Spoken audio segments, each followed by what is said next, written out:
All right. Otherwise, I may forget to do it. Okay. All right. So here's what we will do tonight. I have two pieces that were sent to me that we're going to critique, and I believe these are pieces that were for a discussion actually. And I think what he did with this is he made one terribly and then he made one right. I Uh-huh. think that's what he did. We're going to have to take a look at them and see. Oh. But we'll take a look at them. And then what I want to do is I want to go in and I want to show you the, you're going to put together the rest of the menu this week. You Okay. guys understand what you're doing with this menu? Anybody have any problems understanding that? Not Isn't really. it kind of like how we did the newspaper? In a Sure. way, yeah, except that you don't have a layout to work from. You're kind of on your own with this. And Oh, basically what you're going to do is you're going to put together a, well, actually, I might be wrong with that. I think they might have actually supplied you with, am I right? Did they supply you with a sample? It's just that you can't put the sample in as a layout. Is that right? Yeah. That's right. Okay, You're so you can right. take a look at the sample and then you can go in and make your own piece altogether. oh, okay. Fun. So I've actually built one, and I am going to let you take a look at what I did, and we'll talk about what I did a little bit.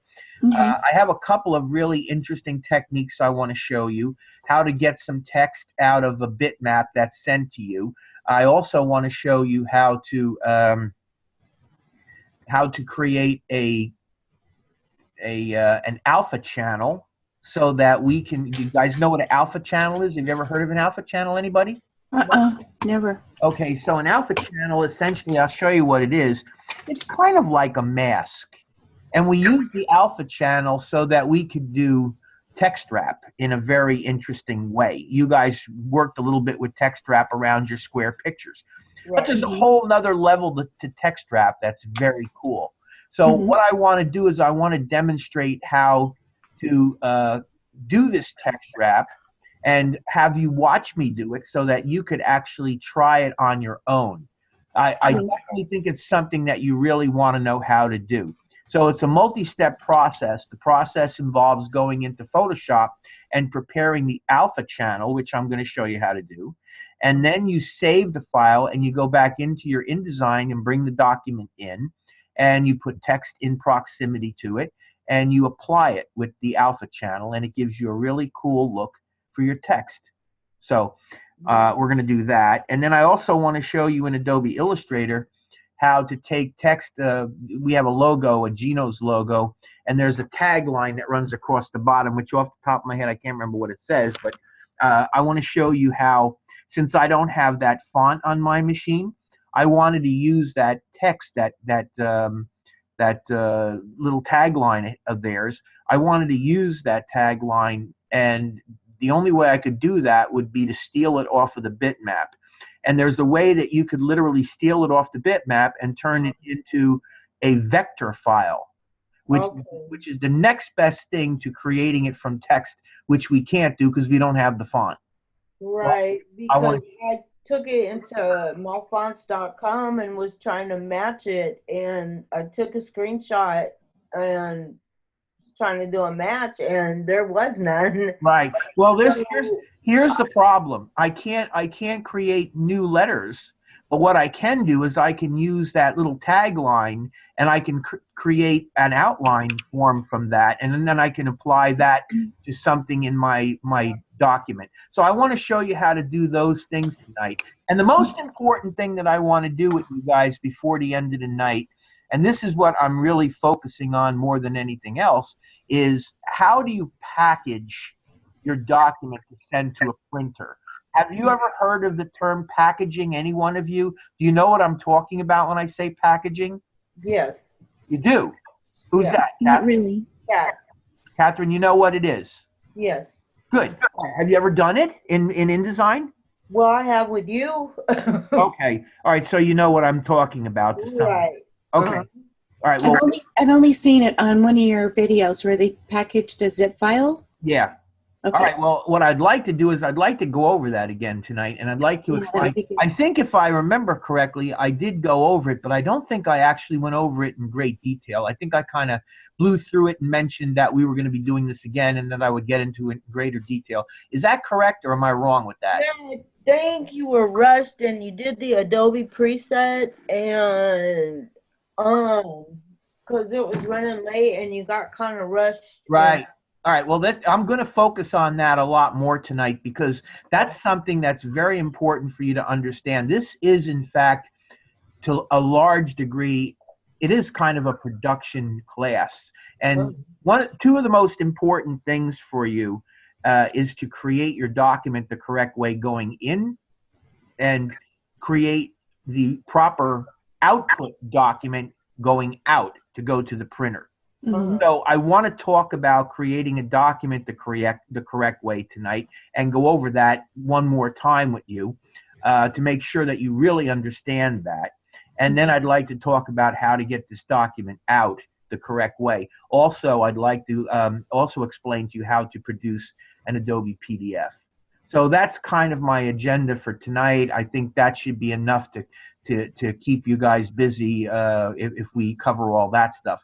First thing, though, is I want to do this little bit of a discussion, a critique on Mr. Wolf's work here. So any questions so far? Anything you want to ask me before we move on? Is there anything you want to ask me on your own before we go on? Anything before we move? No, it's the only thing I got is when you the comment that you made, do I really want to do this as a landscape? Yeah. I do. Because it would be family oriented, right. And that way they can lay it out for the kids, you know, if they're leaning over mom or mom, you know, to have pictures to look at and blah blah blah. From a creative standpoint, it's your project and you can lay it out any way that you wanted to. Okay. I was simply asking the question: was it an accident that you did that, or did you mean to do that on purpose? No, I meant to do that. Okay, that's fine. I'm the type of person that when I design something, I don't always work in a conventional way, and menus generally tend to be either folded menus or menus that are like a flat-out menu like we're creating here. But you could go and you could turn it landscape instead of vertical. That's no problem at all. Okay? Yeah. So, yeah, but I mean, you can see I'd ask the question just to make sure I understood where you were coming from with it. Yeah. Yeah, there's nothing judgmental is being said here because this is all essentially an experiment, and I'll do my best to help you make your experiment work. That's what it's all about, really. You know, if this was a real project, if this was something and I was a client, it would be a different story. We would have to agree on everything that's going on, and there would have to be a rationale for what you're doing and all that stuff. But in this particular case, it's an exploration, and you can do what you need to do to make yourself comfortable and to come up with something unique. And as a matter of fact, I think it's great that you did that. Right. Okay. Okay. So I just want you to know where I was coming from with that. All right. All right. So let's do this. Let's start off by looking at what Mr. Wolf sent us here. Okay. I have no idea what it is because I haven't looked at it yet. Okay. I know what it is. You saw it, huh? Okay. Oh, yeah, I saw that one. All right. So paranormal, paranoid. Now, what this is supposed to be, right? This is supposed to be him doing everything wrong, correct? Right. All right. So let's see. Let's see what he did wrong here. Okay. So I guess the first thing I'm going to say to you is, all right, class. Who wants to tell me something that's done wrong here? Oh my God. I think the real or hoax is too close to the top part of the paranormal. Yeah. You're talking about the line, is skunk ape photo real or hoax? Yeah. Yeah. Close to the word paranormal. It's touching. In this particular case, I totally agree with you. The words paranormal and panorama are actually nicely placed. They are nice relationship to one another, although I would even possibly explore moving them up closer a little bit. The one thing I don't like about it is it tends to be a little bit too close to the edge.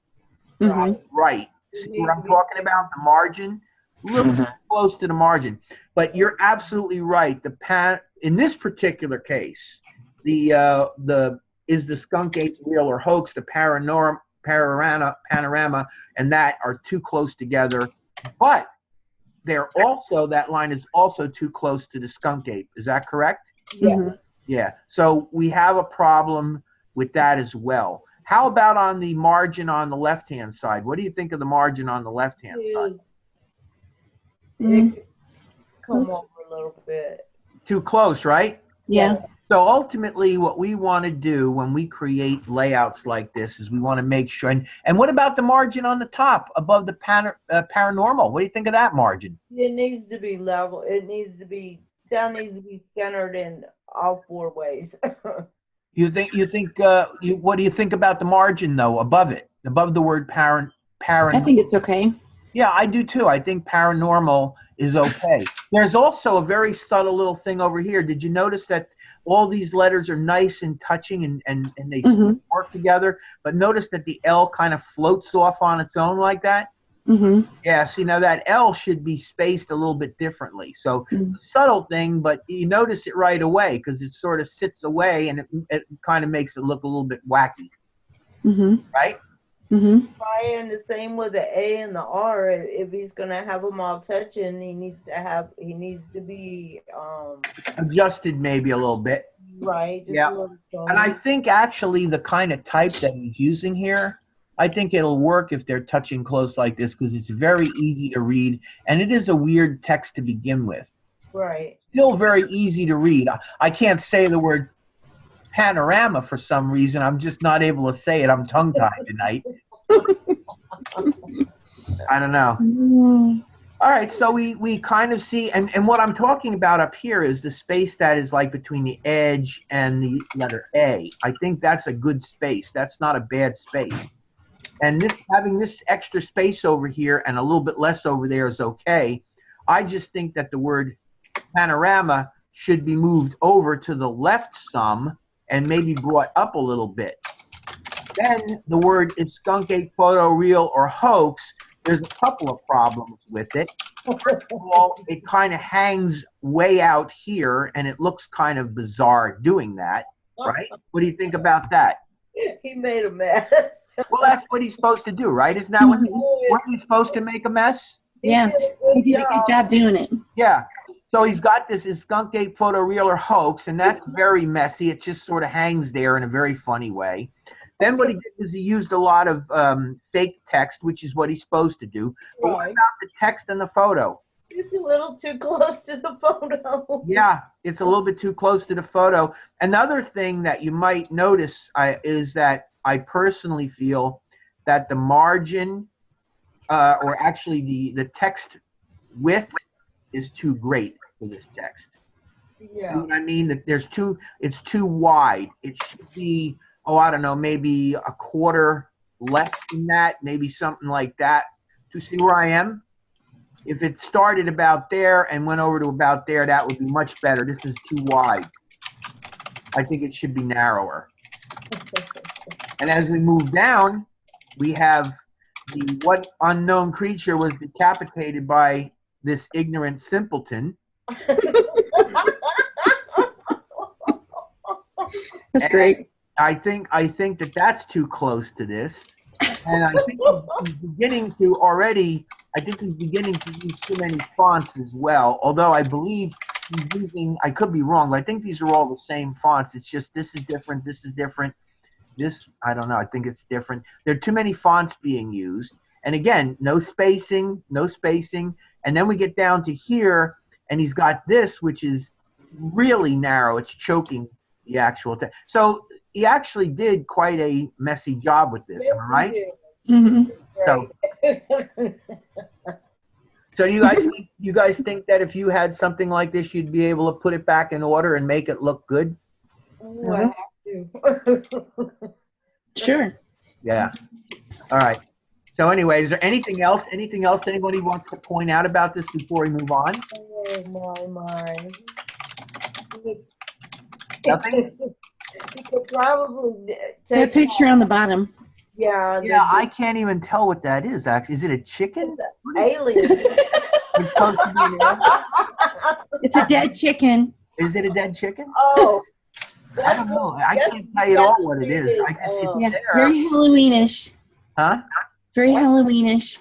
Yes, it is. Yes. So anyway, that's that. Let's see what he sent us another one. Let's see what the other one is. Okay. So this is fixed. Let's see if he actually fixed it or not. Oh, all right. So he did try to fix it. Oh, that looks better already. All right. So here we go. Now let's see what we think about this. Who wants to take a stab at this one? What do you like about it compared to the other? I like how he started his type on his paragraphs with that unusual letter. That looks good. It's pretty centered. Yep. It's more balanced. He has worked on this. I still think he's got to fix Could have brought that little relationship there is still there. He didn't spot that. Yeah, the left side needs to be up even with the right text. Well, that letter L should be moved over a little bit. It's the only one where there's a true gap between the letters. So his letter spacing on the A and the L is bad. The rest of this is acceptable because of what it is. And it's the same with this. It's acceptable because of what it is. But this one here is clearly a little bit whacked out, and he needs to adjust it to get that to look correct. So that's good. It looks like he's made an effort here to work with most the same fonts, although he did go off and create a different font here, which I think you might want to reconsider. I think you might want to go back to his original plan of keeping these similar to one another. I think it just would look better. What unknown creature was decapitated by this ignorant simpleton? Okay, so now I get it, because they're so it. And again, we don't know what that unknown creature is. I think it's probably a chicken, but who knows? Yeah, but this is much better. He has actually respected the margins, so you could see that by him doing this and by him doing his last one, he does understand about margins. He also understands that you have to offset text from photos a little bit. He's done that in both cases here. And he's given me widths of copy that work okay. And I would imagine that if we were able to read this, what he might want to do here, see, notice how this paragraph relates to that photo, which relates to that paragraph right there. And you see where it says continued on page 13? So in other words, you're led to believe that this whole group of elements, that text there, this picture, that text there, and the continued on page 13, all relate to one another, right? Okay, well, for the benefit of all of us, what he might have done is he might have put a hairline rule here across the. Oh, yeah. If you put a hairline rule across there, it would even be more clear that these elements all relate. Right here, it sort of does because he's got space, but with a hairline rule running across here, that would definitely indicate, okay? And the same thing here. He's got, is the skunk ape photo real or a hoax? And he's got good spacing. And then I get this copy, which I believe relates to that image right there. What he might also do with this is he might also adjust things a little bit, and he might also run a hairline rule down here. Because then this way, you get a clear indication that this line relates to that picture, which relates to that copy, which is continued on page 22. And then, of course, the skunk ape, there's a picture of the skunk ape, and there's your copy. So what do you guys think? What do you think of what I'm saying? Make any sense? Yeah. Anything you want to add or anything that you want to mention? Probably balance out the type above the picture, that ape picture, and the type on the other side of it over that the dead chicken one. Maybe balance that out a little bit. Okay, use a similar type. Yeah, well, he actually, that's what I was thinking too, because if you look up here, even though this is a little bit bigger, it looks like that's the same type as you got over here. And I think it might be better if he stuck to one font. Now, this is a nice font too, and he could have used that font all the way through. Yeah, that would have been a good one. I think either that or this, but he should have been more consistent with those three. And then just subtle things like maybe putting a rule across here to break the relationship of these three elements from any other potential relationships that you might in your mind put together for these elements down here. And then the two articles together, he could either have integrated this text differently, maybe had the text wrap around the picture. Maybe the picture belongs here and some of this text starts over here, and then run down underneath the bottom of it. But I think probably he could also put a line down through here and adjust the I think actually, if you look at this, he probably could have moved this whole column over a little bit, to about there. That would have given him enough room to put a rule down there.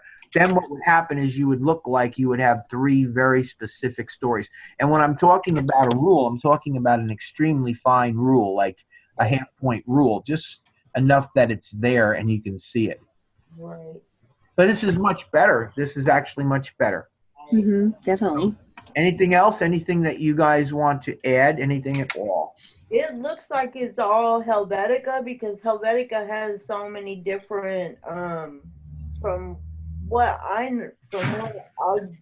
gathered, that when you're using Helvetica, as long as you're in that font, that would mean he's only got 2 different fonts, correct? Even though he might be using some condensed bold. The actual family Helvetica has a number of faces that are with it. It all depends on what you have on your computer. In a minute, as a matter of fact, I could do it now. Let me open this up for a second, and let me go up here and show you something. Like, for instance, if I go type, let's see, I want to click on this, and click in here, and now I'm going to go to Myriad Pro. Okay, now, actually, I want to click on the actual. Notice that Myriad Pro, which is a variation of Helvetica, it's similar to Helvetica, has a condensed italic, a bold condensed italic, a regular, an italic, a semi-bold, italic, bold, and bold italic. Quite a lot of different fonts in there, right?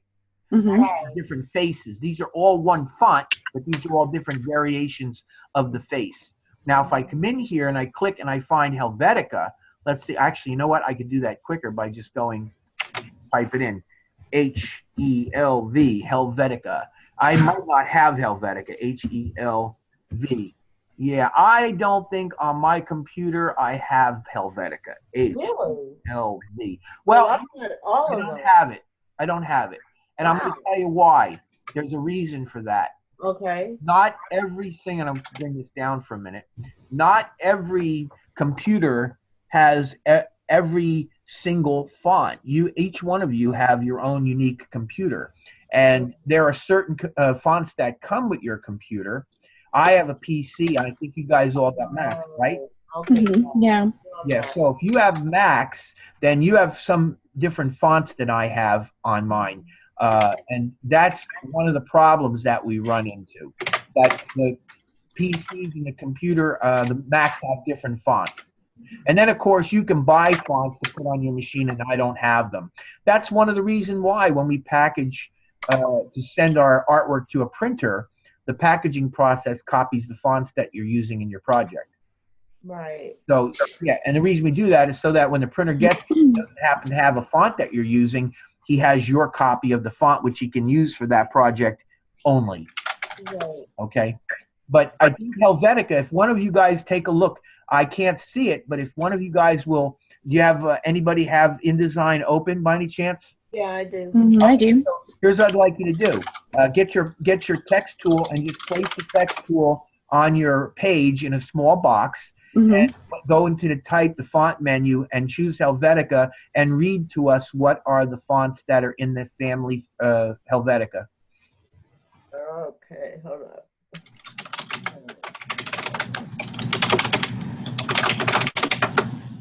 Helvetica. There's light. Right? Light oblique. Yep. Regular oblique, bold, and bold oblique. Okay, so you see, there's like half of what I have in Myriad. See what I mean? So in my opinion, I would use Myriad simply because there's so many different variations of fonts that I could use. So, There's a lot in Myriad too, a lot of them. Yeah, Myriad has a lot, and you might have Myriad on your computer. I have it on mine. You might have it too. Yeah, I do. There you go. So you know that if you're going to submit something to me, which is a little late now because it's the last week, but You know that I have Myriad on my computer, and instead of using Helvetica, which I'm not going to have, if you use Myriad, I'll be able to see it. But here's the thing you also need to know. If you submit a project to me in Adobe PDF, which I believe you've been doing all along, right? You've been submitting with PDFs, right? Right. You've been submitting your projects to me in PDF form. Yeah. Okay. Do you know what a PDF actually does? It goes. When you So you can't adjust it at all. It's no, you can't adjust it. But do you know what it does? It actually, in a way, packages your project for you. What it does is it goes in and it links all the, like, see all the text that you're seeing here. This is a PDF, right? See it right there, PDF. It goes in and it links all the letters of all the different fonts that are being used in this document. It links them right into this file so that they can be presented the way they look. It also embeds all the pictures so that the pictures can be properly displayed. That's what PDF does. And in an indirect way, that's what packaging does. It creates files and folders that allow you to have your projects put together on another computer. If you don't do this, then what happens is the printer's going to get this, and there could be resources missing because pictures link in InDesign. It's the way it works. Packaging collects all that information into a folder, so that when you send it to somebody in another computer, in another state, or even in another building, on a different computer that's not directly linked to your computer, they can open the file up correctly and rebuild your document so that they can work on it or continue through the creative process. That make sense? So that's it. That's what they do. All right. So anyway, that's it. Anything else anybody wants to say about this particular one? No. Nope. And then there's Myriad Pro, and it's different styles of Myriad. I'm sorry, say it again? That could also be Myriad Pro, right? And he's got like the semi-bold and the bold condensed. Yeah, it looks like he could have used at the top. He could have used Myriad Pro. Yeah. He also used serif faces in here, which is usually a pretty good idea because they read a little bit better in smaller text. The larger text, the sans serif tends to read a little bit better.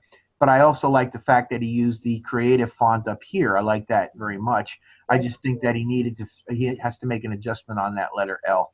That's the only problem with it. He did bring all his letters together so they're touching except for the L. Yep, that one he somehow managed to not spot, but good choice. And it does have kind of a creepy look. And the colors are appropriate. Oh, you know, another very subtle thing that I'm looking at this now and I'm thinking to myself, the pictures. What he might have done is he might have put a nice little black border around the pictures. Did that, that would have worked good. He would make the, and I'm talking about a very subtle 0.5, half 0.5 border around the pictures in black. That would strengthen the pictures significantly. So that's it. Other than that, not bad. All right. Okay.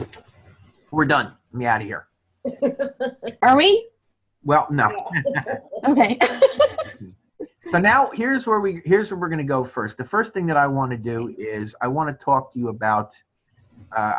one more time about creating a proper document in Adobe InDesign. So what we're going to be creating here, I believe the assignment calls for the thing to be 8.5 by 11 in size. Is that correct? 4 pages. Yeah. Okay. So we did this already to create the newsletter, but this is our last week, and I want the opportunity with you to do it one more time just to make sure that you get a really clear idea of how we do this, because in a sense the process will always be the same in Adobe InDesign, with the exception that every time you do this, it will be a different size piece and there will be different numbers of pages. Sometimes you'll be creating a document where there'll be only 1 page. Sometimes there'll be 4 pages. Sometimes there'll be 8, 12, 16, Sometimes there'll only be two. And sometimes they'll face, and sometimes they won't face. They'll just be front and back. You know the difference between facing pages and front and back, right? These are facing pages. Let me go view zoom out, and let's see if I can get this to show you. There you go. See those two pages there? Right. Those are what are known as facing pages. Right. They share a common score or fold, okay? Mm-hmm. And they're the inside spread of a 4-page menu. Now, this isn't built. It's just me creating a couple of things that I want to show you. This is where I want to show you a little bit about text wrap, and I want to show you how to play with text wrap to get some interesting effects. But we aren't there yet, okay?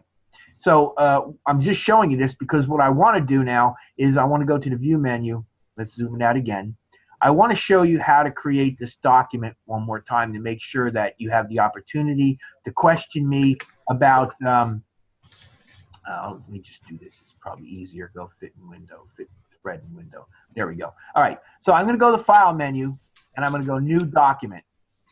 All right. And I got the new document and I'm going to start from scratch. All right. So what I'm going to do is I'm going to indicate here in this particular case that the intent is going to be print. That we do have an intent of print, web publishing, and digital publishing, right?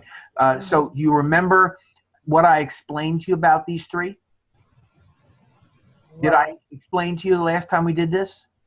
I believe. Yeah, You did. Okay. You did explain it, but I don't remember. All right. One's for web design. Yeah, that's why I wanted to go through this again to make sure that you have the opportunity to hear me say it all and watch it all one more time. Just because this is so consistent through the entire process of creating these documents. So you have the intents here, and the intent is print, web, or digital publishing. Print could be anything that is going to be printed in any way, shape, or form. Web means that you're creating a document that's going to be used on the internet, which I wholly don't recommend you do using this program. It is just not really the ultimate for doing that. You're much better off using Dreamweaver. I don't know if you've heard of Dreamweaver or not. Maybe some of you have. Digital publishing, if you have a tablet, then you have documents that you read off of your tablet. That's digital publishing. And you could use that in conjunction, use this program in conjunction with Acrobat Pro to create really terrific digital publishing documents. But we are going to be focusing mostly in this program on print. So I'm going to check print for my intent. So does that make sense to you why I'm doing that? Okay. Any questions? No. So the number of pages, 4. Why? Because we have a front cover and a back cover, and then we have an inside spread. It's actually the same basic premise as the newsletter, except that in this particular case, it's not a newsletter. It's essentially a menu, okay? Now, the instructions we were given was to make the page size letter size, correct? 8.5 by 11. So, okay, the other thing I want to point out is, see where facing pages is selected here? Okay, we want to make sure that for this particular document, we will have facing pages checked because we do have pages that face one another. The outside 2 pages, the front and back, face each other, and the inside spread, page 2 and 3, face each other. These are the 2 pages that you see here. So we want to have facing pages. And of course, we're going to go at the start. This is not a chapter or a section. This is just a 4-page document. So we're going to call our start page 1. Okay? Okay. The letter size is what we're choosing here. They've got a number of default sizes, but we can choose letter, and it automatically gives us a width of 8.5 by a height of 11. That's the vertical or portrait. And the other is width of 11 by height of 8.5, and that, of course, would be landscape. So, you know, you can do either one. It's totally up to you. All right, I'm not going to tell you. I think I chose 3 columns for this. It looks like actually I chose 2 columns. Okay, so I'm going to come back and bring it down to 2 columns because that's what it looks like I did here. My gutter is 0.1875 inches. Okay, I'm going to leave that and see how that looks. I think that's going to be that size right there. Okay? Mm-hmm. Now, the other thing that we want to deal with right away are margins and bleed and slug. So, what are the margins? Who's going to tell me what the margins are?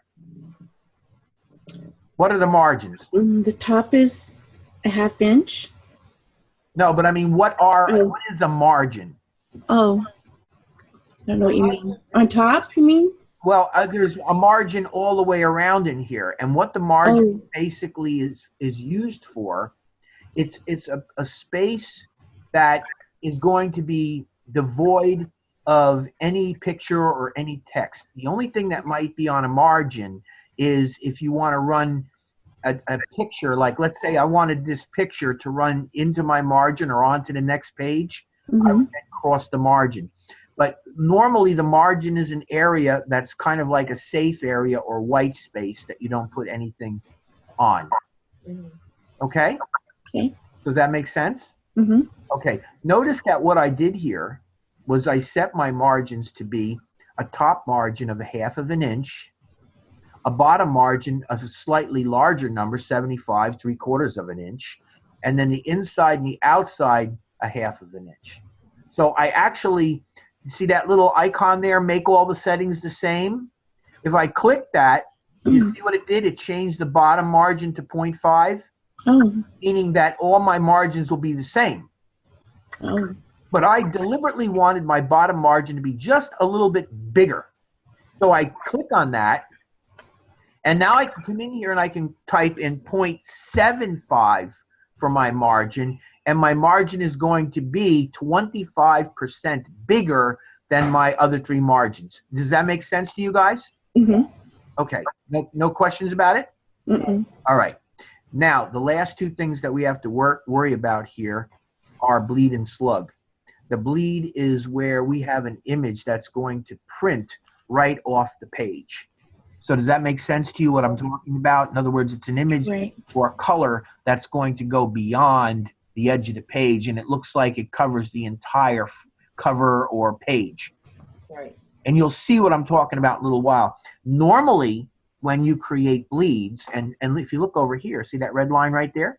Mm-hmm. That red line is where you're indicating the bleed.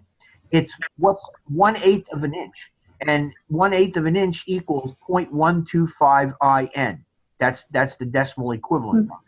So just remember, when you're working with margins, you can work with any size you want. I chose a 1/2 inch with 3/4 inch on the bottom. You can go narrower if you want, or you can go wider if you want. In this particular case, that's what I chose. It's up to you. You're the creative person. But the bleeds, it's a different story. Unless the printer tells you something different, you're always going to use 1/8 of an inch, which is equal to 0.125 IN. Okay? And notice that over here, I have this checked. So I have my bleed going all the way around. Okay? Mm-hmm. All the way around 1/8 of an inch. Any questions? No. Good. The slug area. Do you guys know what the slug area is supposed to be for? I can't remember. Well, the slug area is an area that you leave outside of your documents to put printer marks on. Oh, yeah, that's right. Okay. Right. So the slug area is nothing more than that. It's an area that will allow you, and you indicate this stuff because at some point you'll see when we go to save all this as a PDF, it's going to ask you, do you want to use document bleed and slug settings? And if I don't put them in here, and I said, yeah, then it's not going to find them and it's going to fail. So I generally set mine up to make sure that right from the beginning, I've indicated all that stuff. So does that make sense to you? In other words, now, why do we want that? Why would you want the printer marks? Why would you want that? Which printer marks? No, I said on the slug, you said that those are printer marks. Yeah, well, why would you want printer marks? What are they used for? The printer uses those marks to do things such as register your document, to crop your document, to check to see whether the colors are correct. And when we get to the point where I'm creating our PDF, keep that in mind and we'll talk about it again. But that's essentially what they're for. They're to enable me to put crop marks, bleed, printers, registration marks, and color bars. Okay, so that's what they're for. So the other thing that I can do at this point is I can save this after I get all this right, and I think I have it all right now. I can save this as a preset, and I'm just going to call that tonight. All right, which is a really stupid name for this, by the way. But it's just the purpose is so that I can save it and you can see it. There you go. So you see it? That's the only reason I did it, so that you could see it. All right? So I've saved that as a preset. And if I go in here and I click on this and go to default, you see what it did? It erased all that stuff? Yeah. Right. But if I go back to tonight, I should get it all back. Boom. See? It all comes back? Right. So if I'm in a situation where I'm going to be making a lot of these menus and I have to do this quickly, I got all my information set. I can just hit OK and watch. Boom, there's my document. That's page 1. Let me open up the page panel. Here's my page panel. That's page 1, which would be my outside front cover. Page 2 and 3, which is my spreads, my spread, should say. And page 4, which is my back page. 4-page document. Okay? Okay. So you guys know how to do that now, do you think? Yes. Does it make sense why I'm doing it? Okay.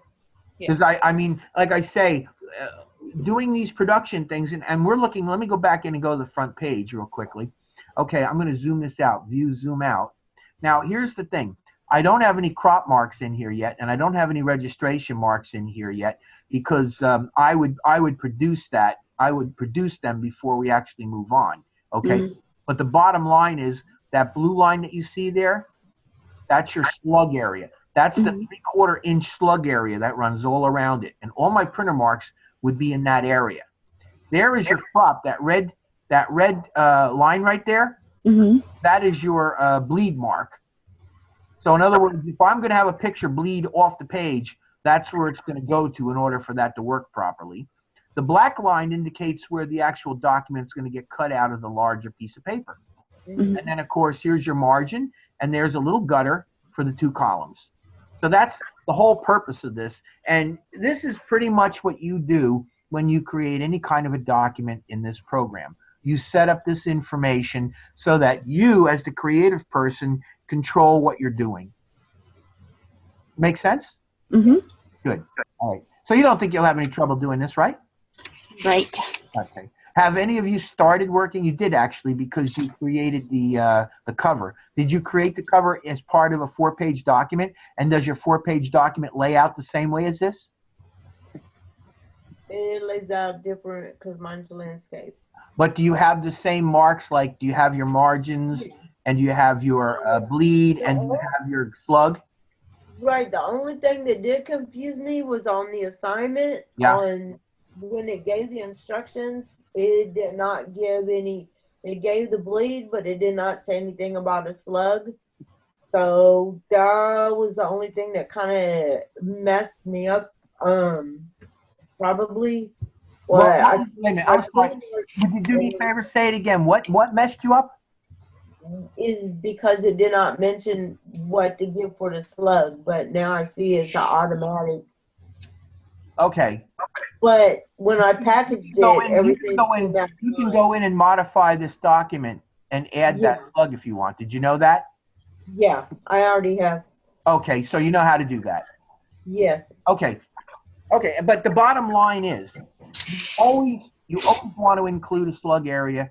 You always want to include a bleed area.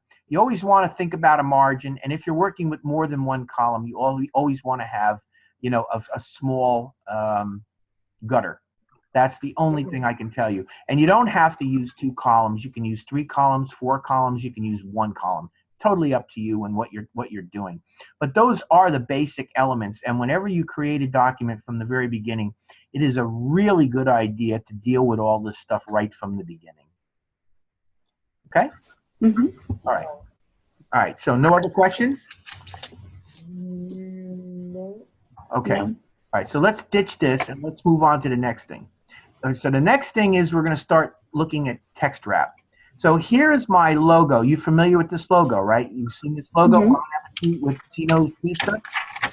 Mhm. Okay. So you see what I got going on here is I have 2 blocks of copy. I got a block of copy there, a block of copy there, and I have Gino's logo right there. Now, what I want to do is I want to wrap this text around Gino's logo.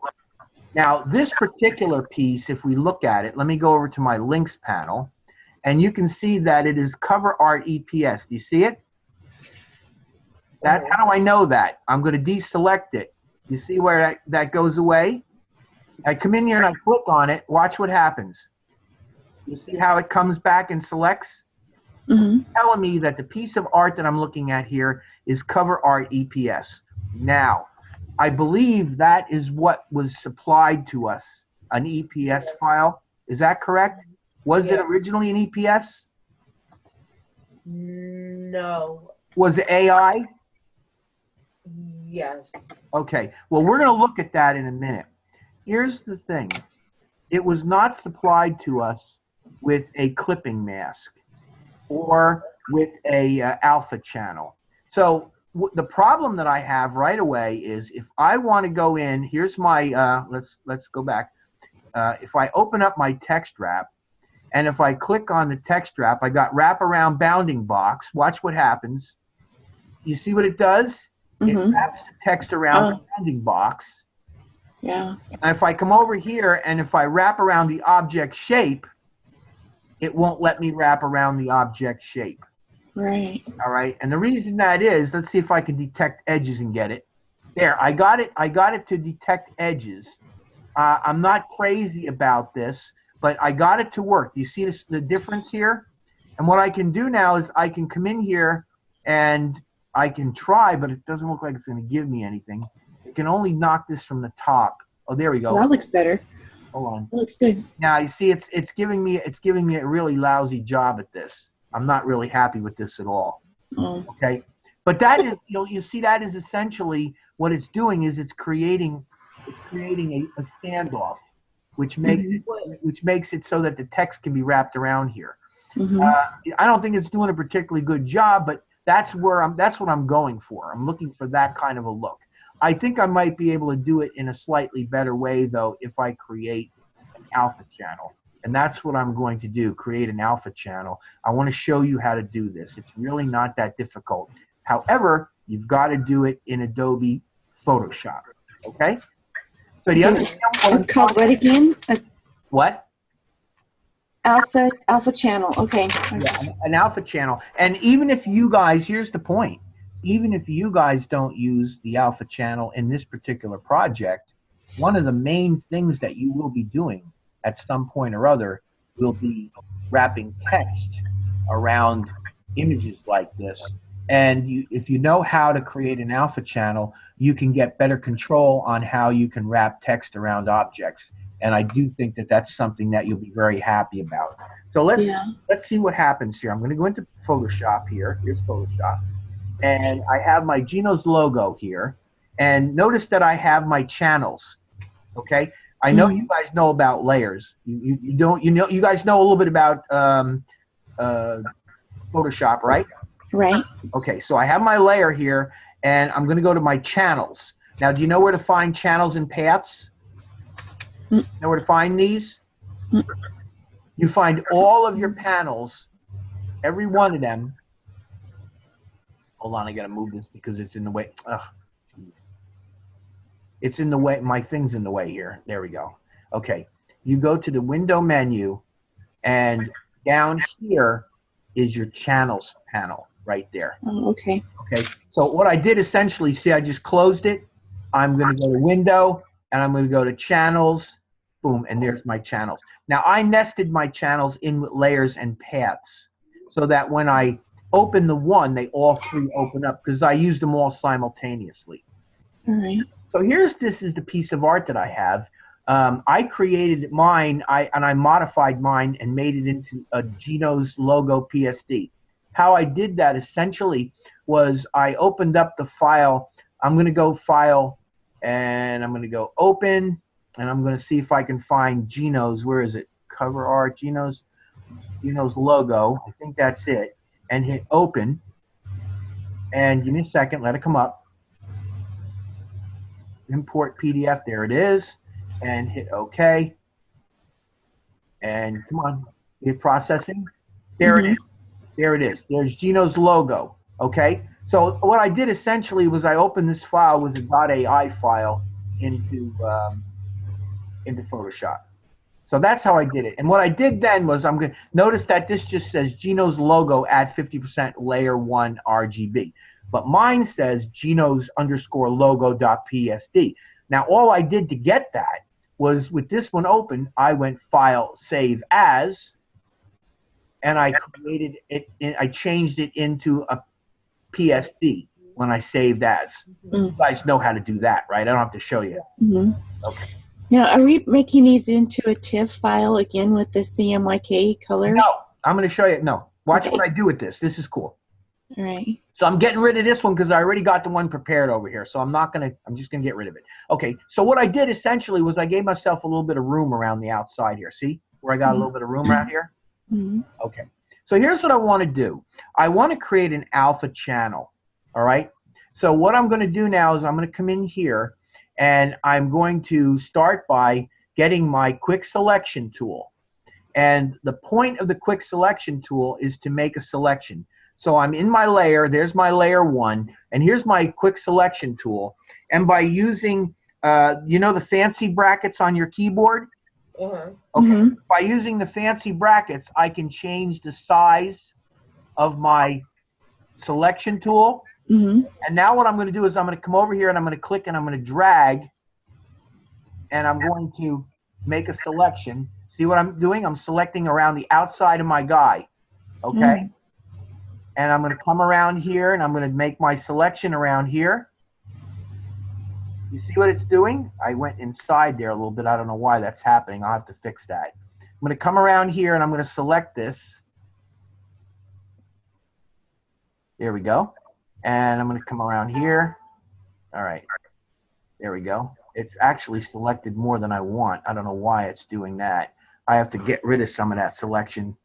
So I'm going to remove a little bit of that selection, see if I can do that. How do you do that? I'm using the Alt or the Option key, and I'm moving some of it from the selection. Because some of it, see how that's selected? I think that's actually selected. It's actually not selected, I think. That's what it is. Let me see. Yeah, that's it. It's not selected. Now I've got it selected. What you're looking for when you're making this selection, you're looking for those dancing ants. Dancing ants. See what it's doing? It's selecting. That this stuff inside here is getting selected. So I got to keep moving across here and get all that stuff selected in here. I want this to be selected as one piece. And I'm getting close, but I'm not quite there yet. Oh. Behaving a little bit strangely, but let's keep going with it. I think I'm getting it. Yeah, okay, so you see all this, that S isn't selected.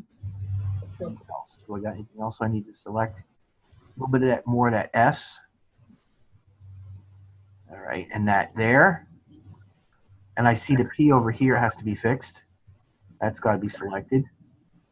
Okay, now I want you to just take a look here. I think oh, the head is not in it either. I get the head. And the wrist.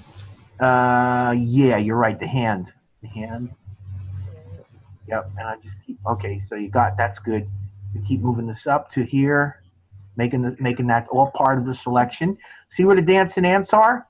Okay, so this guy is more or less selected. A little bit of slop here. Fix that.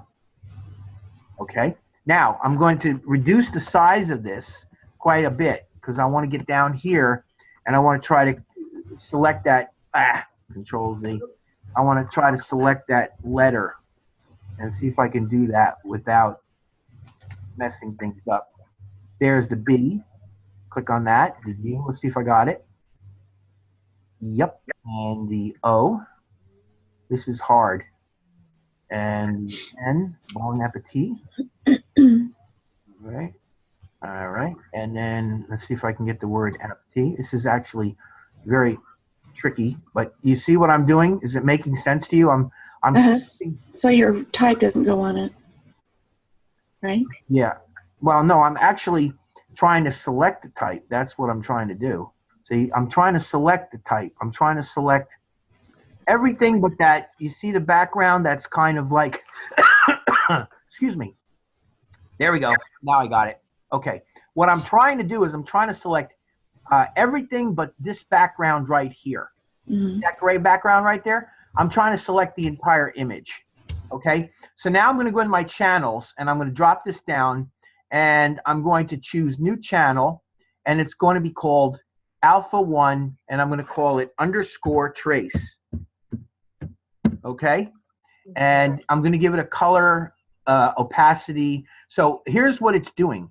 It's going to select the masked area. Okay. The selected area is the masked area.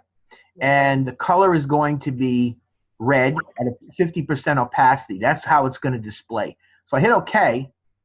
And there it is. Now I hit delete.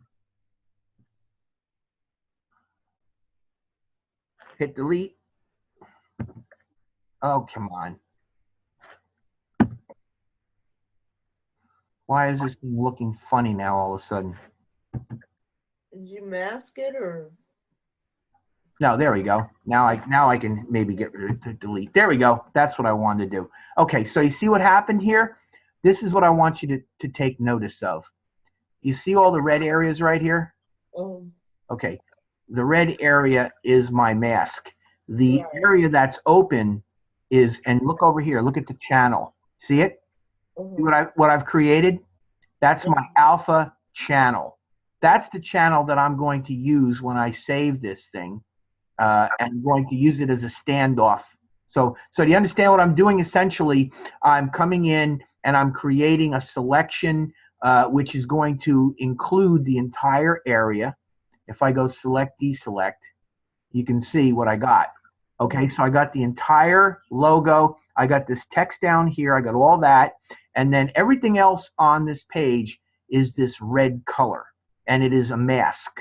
And I did that by selecting. I actually came in here and started off by selecting this background. Then I noticed the areas where it wasn't getting selected within my logo. And then I worked on getting them into the selection. And I end up with something that looks like this. If I hide this, that's what it looks like. Looks pretty cool, right? So you just did a mask. Yep, it's a mask. That's exactly what this is. It's a mask.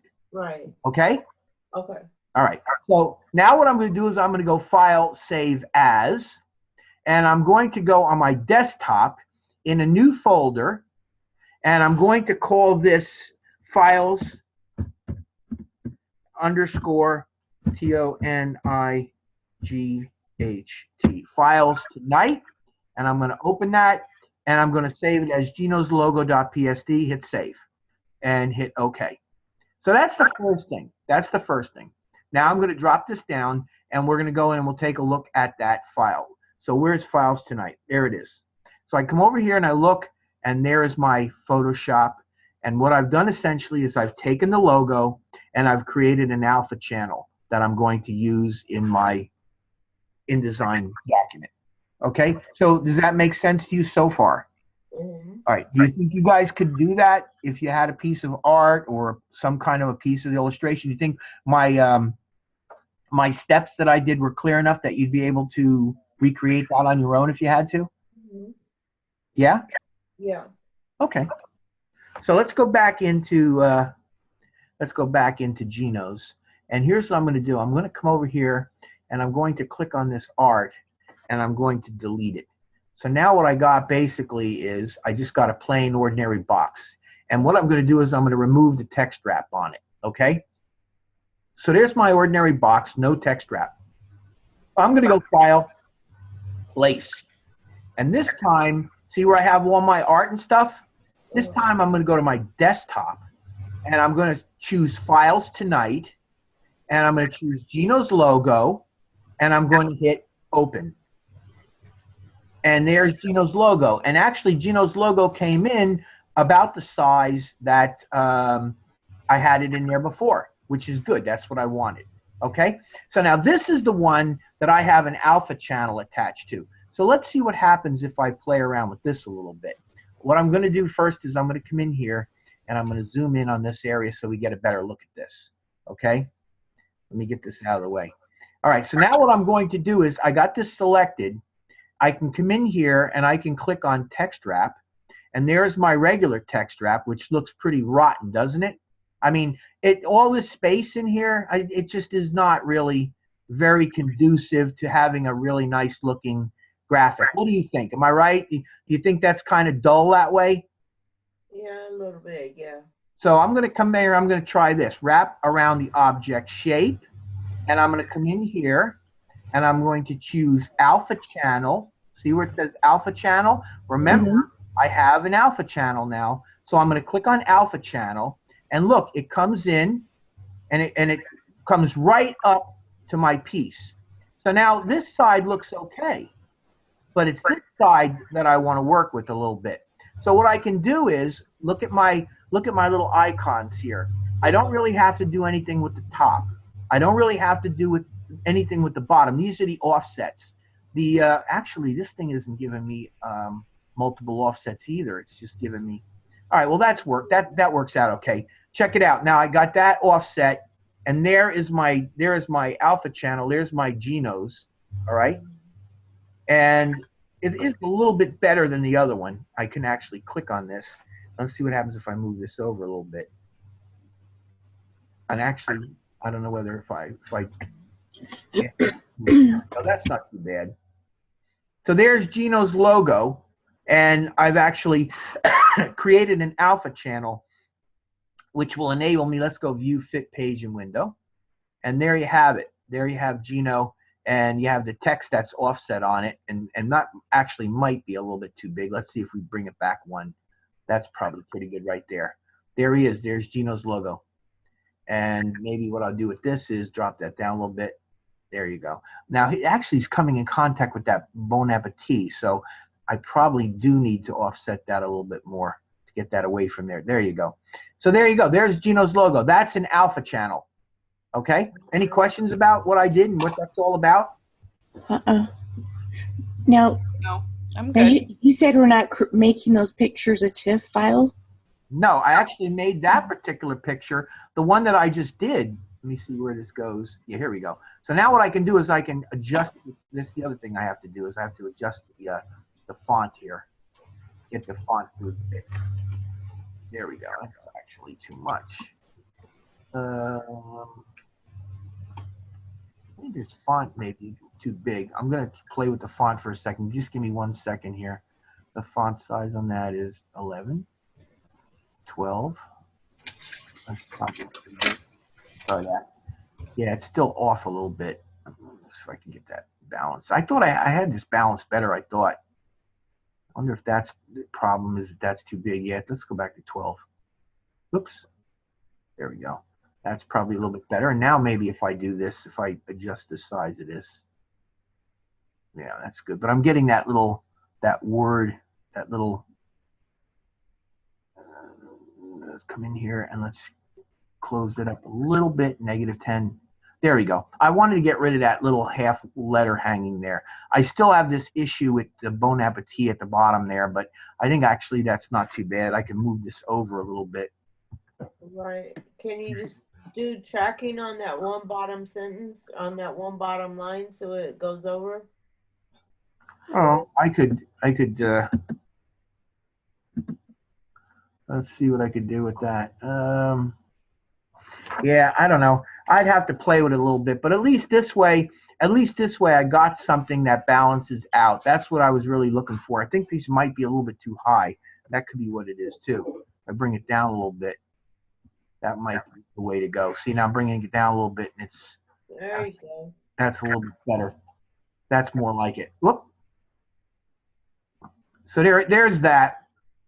But anyway, the key to this whole thing, what I was really trying to show you tonight, was how to create the alpha channel. And I did export this. Let's go into my links panel, and let me click on this piece of art, and notice there, look, Genos_logo.psd.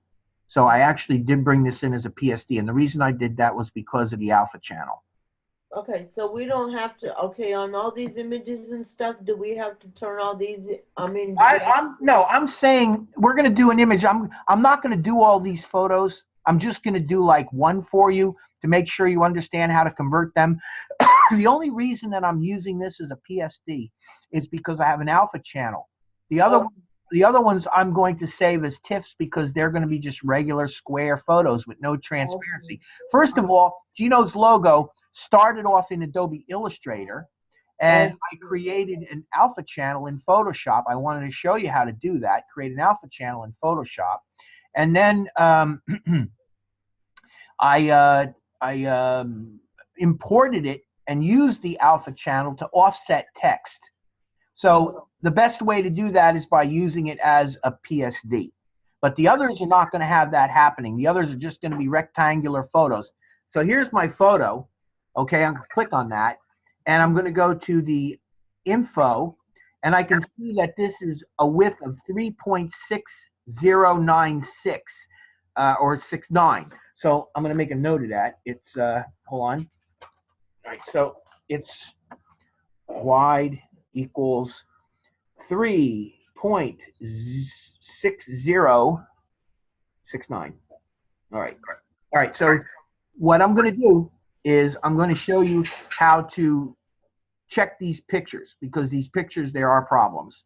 And let's go in and let me go to Photoshop again. And I think I actually have it out here. There's the alpha channel version, which I think I already showed you. I'm going to get rid of Gino's logo. So you're okay with Gino's logo PSD? You know that, right? You know what to do with that? You're good with that? No problem? Right. Okay, get rid of it. All right, so here is my pizza picture. Now, the very first thing that's wrong with this picture is what? Can anybody tell me by just looking at what's in front of you right now? In CMYK. It's not in CMYK. Very good. Excellent. That's terrific. You're absolutely right. Look, right here. RGB. RGB. So what we want to do is we want to make sure that all of our pictures are in CMYK. Now, let me explain something to you. In order for me to package this later on, I wanted to deliberately make some mistakes so that you could see how the packages capture that mistake. So there will be some mistakes that occur when we go to package this, and I did it on purpose so that you could see that. But yes, what we would do is we'd come in first and we would go to the image mode and we would convert it from RGB to CMYK. And we would just accept this. And notice now that we have CMYK in our channels instead of RGB. Remember before it had RGB over here? Let me go back, edit, undo. See what it has? RGB, red, green, blue. See it? So our channels will change with our mode to CMYK, and there we go, CMYK. So what you're looking at with these channels, you are looking at the actual process color separations. Remember we talked about process color separation? That's what these are. You see that? That's the amount of cyan that's printing in that picture. That's the amount of magenta that's printing. That's the amount of yellow that's printing, and that's the amount of black. So each one of these has its own unique appearance because it adds or contributes its color to the four-color process. There are your plates. Now this is the composite. That's what they all look like when they're together. But when you look at the cyan, that's the amount of cyan that will print. The magenta, that's the amount of magenta. Obviously, there's a lot of magenta. There's a lot of reds in there. And the yellow, there's a lot of yellows because magenta and yellow give you your variations of red. And then, of course, the black filler, there's some black to do that. So does that kind of make sense to you? Yeah. Okay. But here's our problem. This is the problem. The image needs to be at least 3.6 inches wide. So let's go up to the image and let's go to image size. And we have an image which is only 4 inches wide, and it has a resolution of 200 pixels per inch. So our resolution is really not high enough. So we have a problem. This image will probably not be a good enough image for us. So in the end, what we would have to do in reality would be to get a better image. But I want to show you how you would go about doing this anyway. And I know that the image isn't going to be as good as it possibly can be, but I'm going to show you the process that you go through to do this. So I'm going to change the resolution from 200 to 300. because I'm assuming that this is going to be printed in the offset printing environment, right? Right. So you need to have 300 pixels per inch for that. Now the width has to be made smaller in order to do that. So I have to have it 3.6069. So the absolute best I can do in order to make this work is go 3.65. I rounded up ever so slightly. See what I'm doing? I am reducing it, but I'm not reducing it enough. And there's nothing I can do about that. So this is, thank God this isn't a real project, because I'd have trouble with this image. The final thing that I'm going to do is I'm going to come down here and take a look at my algorithm. This is what they use to resample this image. The one that I'm looking for is the one that's best for reduction, bicubic sharper, which is best for reduction. So I'm going to click on that. So my panel reads 3.65. It has to be 3.6069, so I'm rounding it to 3.65, which is barely enough to get me there. And my height is whatever it comes out to, which might not be big enough. And the resolution is 300 pixels per inch, and I have bicubic sharper, best for reduction. Okay? So do you understand what I'm doing? Do you have any questions about what I'm doing here? Okay. Again, I'm really trying to make my resolution 300 pixels per inch. Now, if I hit OK, I want you to kind of take a look at this image right now. When I hit OK, I want you to see what happens to the image and tell me what you think. You ready? Okay, there's the image. What do you think?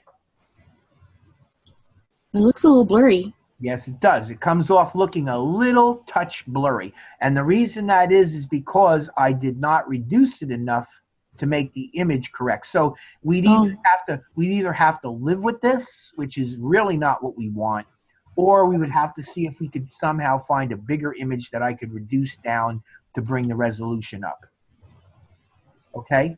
So do you understand how Photoshop works when it comes to this image? It's very important for you to realize that, because when you're working with print, especially, you have to have the right resolution. And resolution is a combination of the size of the image being able to come down to the size that you want, and the resolution being able to be brought up to the amount that you want.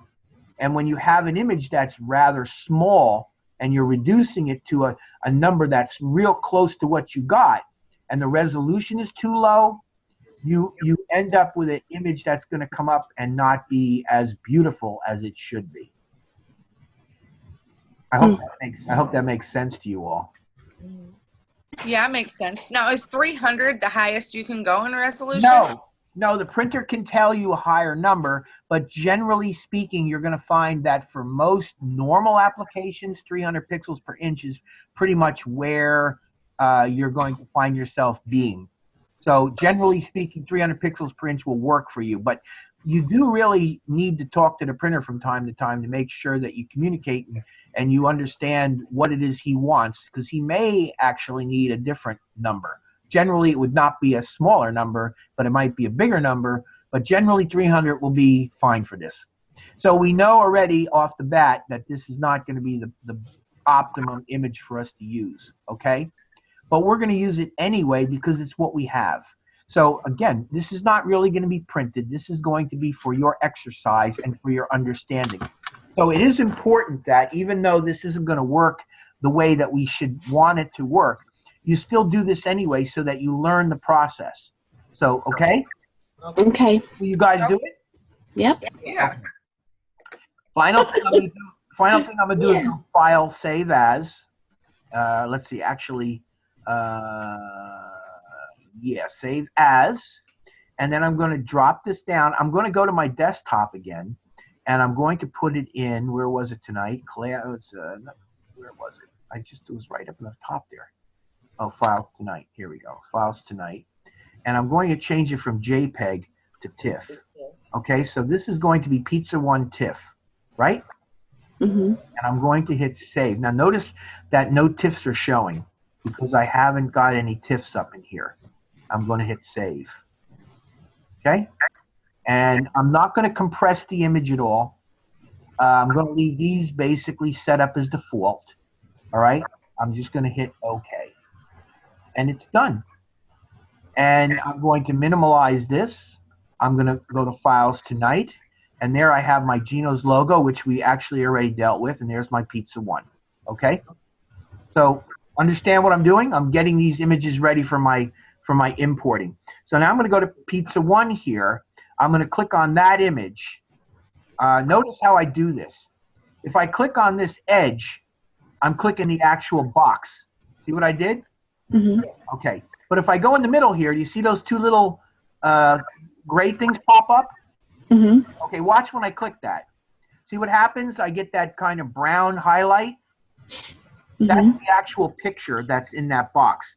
So when I click on it and highlight it, I can hit delete, and I can make that picture disappear. My box is still here.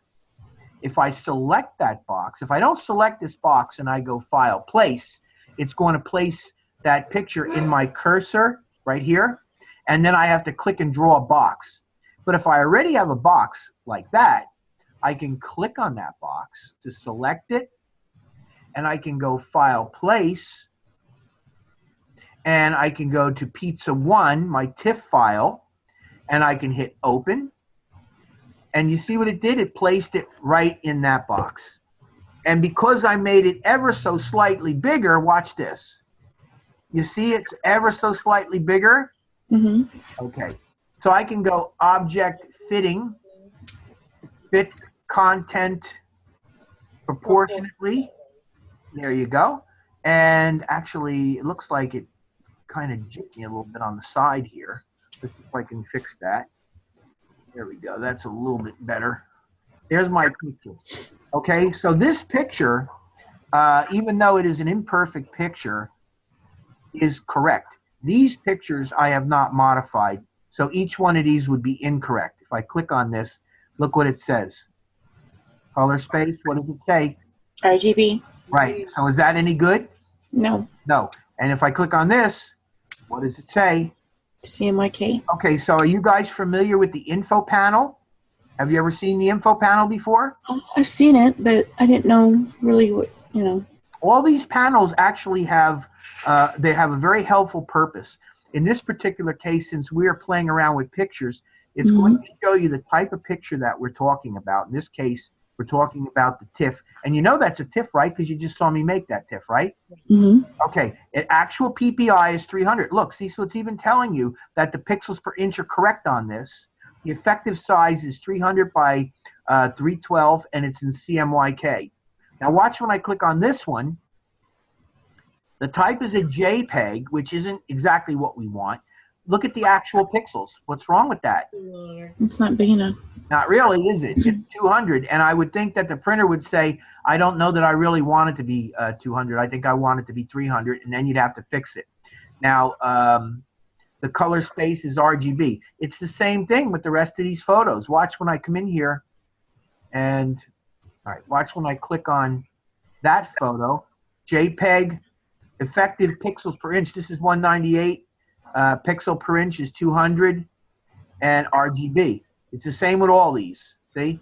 So and they're all different sizes.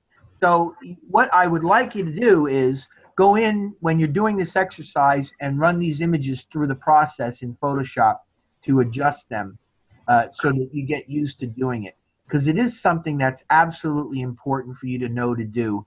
And it usually is a good idea to do it before you actually build your project. Okay, so do you have any questions about that part of this?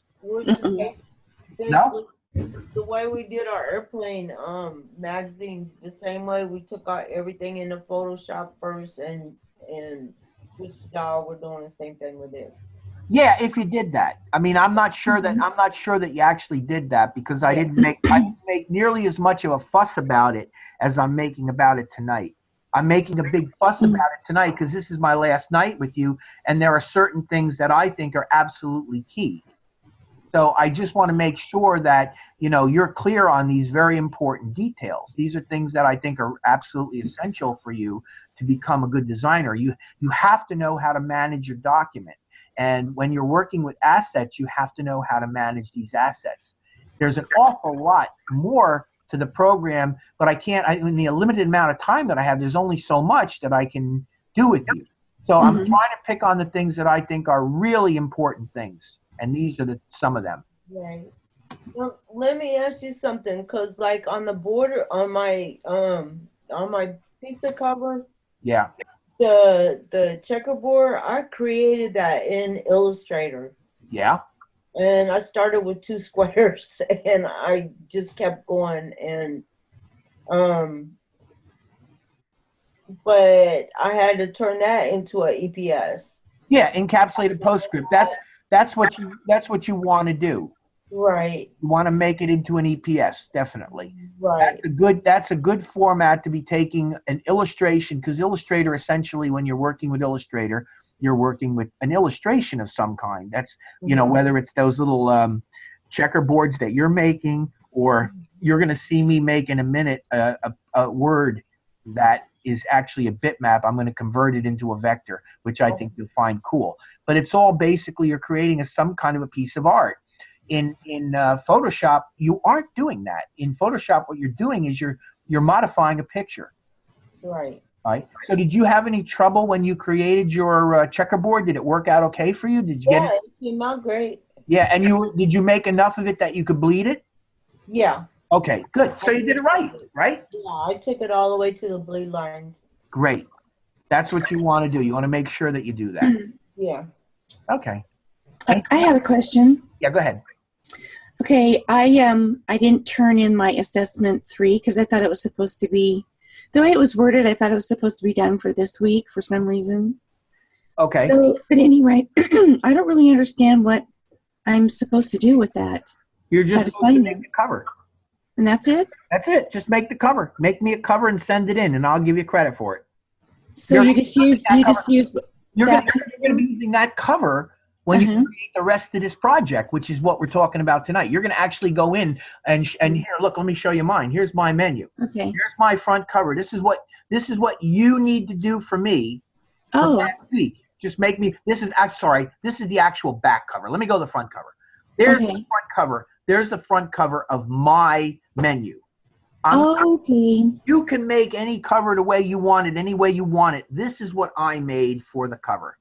Okay. Okay. So you're going to make me a cover, and the rest of the pages you don't have to worry about, because that's what you're going to be doing this week. Okay, doke. Very good. All right. I was confused.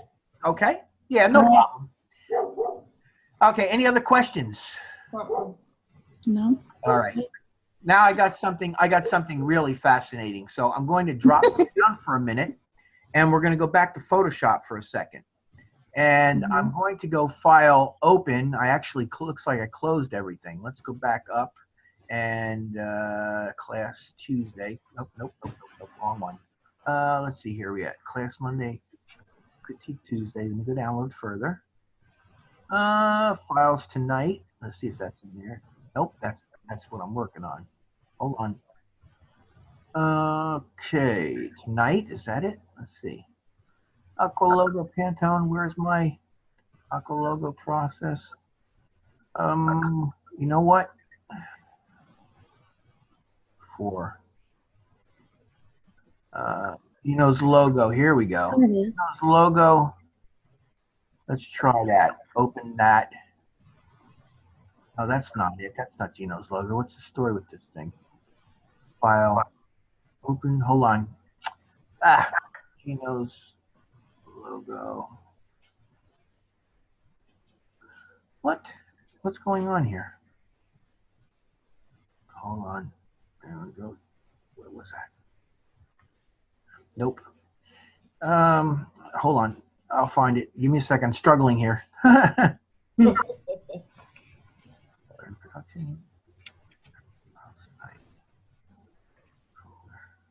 in here? Here we go. All right, assessment final banner. I guess that's it. Let's try that. I'll open it up and see. There it is. But there's no bon. Oh, there it is. It's at the top. Bon appetit. Is that what I used? Yeah, Bon Appetit. Okay, so there's that. There it is. Okay, so this is the logo. Here's the thing. What I wanted to do is I wanted to use the Bon Appetit, Bon Appetito. I wanted to use that alone. All right. I'm going to use the logo, but I also wanted to use this alone. All right. So here's what I did. I opened up this file. I don't have this font. I don't need this word for anything other than I just would like to use the Bon Appetito for something. So I wanted to capture it, and I wanted to turn it into a vector so that I could use it. So I'm going to go to the image, and I'm going to go to canvas size. And have you ever changed the canvas size before on any of your projects in Photoshop? I haven't.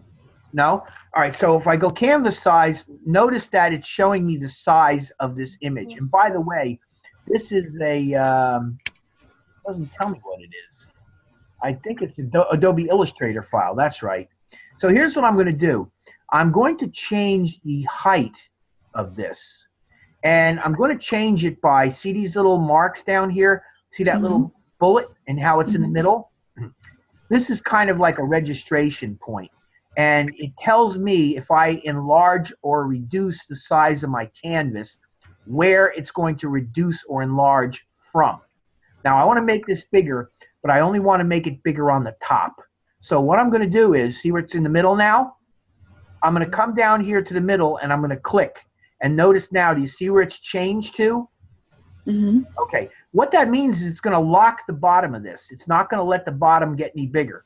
It's going to put my size up here. And you're going to see this in a minute. I'm going to make this 3.25 inches. Okay? Now watch what happens at the top. You ready? I hit OK. And what happened? It didn't happen. It went to landscape. What happened? Did I hit the wrong? Did I edit undo? Yeah, I did. I went the wrong way. You're right. Image, canvas size. I went the wrong way. I went to width. So that's what I want. That was right, but I actually want the height to be 3.25. And at the bottom, so again, now the top, this should be correct. Hit OK. There we go. See how I've given myself a tremendous amount of space up there? Okay. Yeah. So here, this is all I want to do. I want to get some clearance so I could come in and I could select that text. So I'm going to come in here. I'm going to get my marquee tool. I'm going to click and I'm going to drag to create a marquee around that. And I'm going to drop it down a little bit because I want to make sure that I get, if I think I'm a little too close, it actually looks like it's okay. All right. So I'm going to now go edit, copy. So what I did was I copied what was in my selection. Make sense so far? Okay. So now I'm going to go File, New. And this is going to open up the new dialog box. And I'm going to call this tag because it's the tag line. And I'm going to hit OK. Now watch what happens. Boom. You see how it kind of looks like the same shape? Okay. I'm going to go Edit, Paste. Let's see, paste in place. And actually, that wasn't too smart. Let's go Edit, Undo, and go Edit, Paste. That's probably better. Okay, so there you go. Now I have pasted my Bon Appetito into my document. And that's what I'm trying to accomplish here. All right. Now, I don't like the size of this. So what I'm going to do is I'm going to go to canvas size. And I'm going to increase the size of it. I'll make it 2, and I'll make this, let's go 1, and hit with background. That's background is white. I think that's correct. Let's try it. There we go. Okay, so that's what I want. I want my lettering, and if I think I went too far with this, I can actually come in and go like this. Watch. Make another selection, and go image crop. That's what I'm looking for. I want a nice clean area around my Bon Appetito. All right. So did anything I do there throw you off? Was that kind of easy stuff that you think you could pull off? I'll try it. Okay. Yeah, I think, can you go through that one more time? Yeah. I'll take better notes. Okay. All right. So I'm going to just close this. All right. Hit this. Save it. No. Okay. So do I need to show you how I adjusted this? Yes. Okay. So let's go File, Revert. Where the hell is it? It's not available. So I got to go Edit, Step Back. And I have to step backwards a little bit. Step backwards. There we go. Okay. So what I'm looking for is I'm looking for Bon Appetito. So I'm going to go to the image canvas size, canvas size, excuse me. Mm-hmm. I just want to make sure that I lock this along the bottom. So I click down there. And what I'm doing essentially is making it so it doesn't grow here. It grows here. And I'm going to go to the height. I'm going to make the height 3. Actually, I'm going to make it 2.5. I think that might even be better. So I made it 2.5 high. And I'm going to hit OK. Boom. So you see how I just added a little space up there, so I got some leverage, some room? Yeah. Okay. So you got that? Yes. Mm-hmm. All right. Then I'm going to get my marquee tool. And I'm going to come in here. And I'm going to marquee my Bon Appetito. And I'm going to marquee it so that I get a little bit of extra space around it like that. Okay? Okay. All right. Edit, copy, because what I'm doing essentially is the area that is marqueed, I'm going to copy it. All right? Okay. Okay. And then I'm going to go File, New, and I'm just going to hit OK for now. And it made a space that's the size of the image that I just copied. Okay. And The then you program, hit the paste. program automatically knows to do that. Why? I don't know. It just does. Okay, so when you're cutting something like this and you go to create a new document, it knows to make the document the same size as your clipboard art that you have. That's where that art is being held right now. Okay. Edit, paste. And there it is. Okay. And now I'm going to go image, canvas size again, and I'm going to make this 2 by 1. And the background color, see the background color is white. Look, white, see it? If I come in here and choose foreground color, see what it does? It goes black. But I want the background color white, right? Mm-hmm. And I want it to be from the middle. I'm going to hit OK. Boom. And there you go. I get a nice big area around my logo. And then you crop it. And then I crop it. I come in here and I'm going to grab this thing and I'm going to crop it somewhat, like about like that. Image, crop. And I'm going to go File, Save As. Are you with me, guys? Mm-hmm. Yeah. Okay. And I'm going to go up tonight. I'm going to go to my desktop again. And I'm going to look for, Files Tonight, right? Tonight. Okay. And I'm going to change this from a TIFF to a Photoshop document. Okay? Okay. And I'm going to call this tag, as in tagline. Mm-hmm. All right. And I'm going to hit save. Boom. And compatibility, yes. So that's done. So you understand all that? You think you could do Yeah. Yeah, I got it. All right, let's go to Illustrator. Now, this is what I'm looking to do. What I'm looking to do there, watch this. I'm going to come into my layers panel. Let me find my layers panel. Where is my layers? Window, layers, where are we at? There we go, there's my layers panel. Okay, and watch when I hide the background. Look at that. So you see what I got? See, I got, and watch when I select it. You see what I got? Look, isn't that cool? Outline. Yeah. All right, so I'm going to show you how to do this. That's what we're doing. I'm going to show you. Now, this isn't something that you do all the time, but on occasion, when you have a situation like this, this is a good way to get some text that you absolutely need. Okay? Like creating outlines, right? Yes. Right. Okay. All right, so here's what I'm going to do. I'm going to go File, New. All right, or you know what? Actually, hit Cancel. I'm going to go File, Open. Let's try that. Open, and I'm going to come in and I'm going to find my folder. And that is Files Tonight. And I'm looking for Tag and hit Open. And I'm going to accept it the way it is, and there it is. See it? There's my Bon Appetito. All right. Now what I'm going to do is I'm going to zoom in on Bon Appetito so we can take a good look at it. It looks pretty cruddy right now. Okay, you see how it's all pixelated? Yeah. But we can fix that up in a minute. It'll come out. It'll look pretty good. So this is a bitmap. This is the important thing for you to understand is this is a bitmap. You know what a bitmap is? A bitmap is essentially a photograph. It's a piece of art that's flat. It's made up of pixels. This is actually made up of the same material that a photograph is made up out of, except that it is contrasting white and black. That's what you're looking at here. It's a bitmap. What I want to do is I want to convert this bitmap into a vector.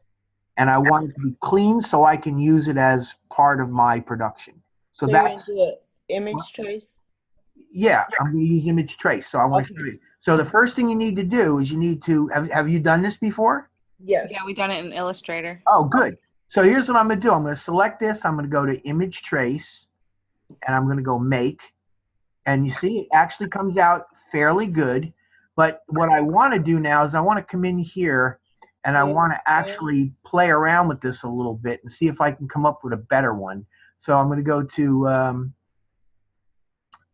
wait a minute, I want to go here. Whoops. Oh, geez. Once you go to expand. I want to go to, wait a minute, I just want to change this.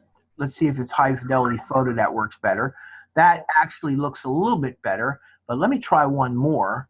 Let's try silhouettes, see if that looks better. That looks a little better, except I lost my dots for some reason. I don't know why. Let's see what else we got in here. Black and white logo. Let's try that. Yes, that looks pretty sloppy. So I think what I'm going to do is I'm going to probably go for a high fidelity photo. There, that's probably all right. Like I say, this isn't going to be perfect, but it will be pretty good. Now, here's the other thing. When I open up the, this is the image trace panel. What I can do here is I can actually go in and play around with the settings in here as well. But what I want to do is I want to come down here and I want to choose to pick on overlapping. I want a budding, and I want to see, where is this thing? Expand. I'm going to hit expand on this. I want to actually create snap to lines, ignore white. I'm not getting the ignore white. Let's go object. Expand. There it is, but I didn't get to ignore the white. That's unfortunate. For some reason, it didn't let me ignore the white.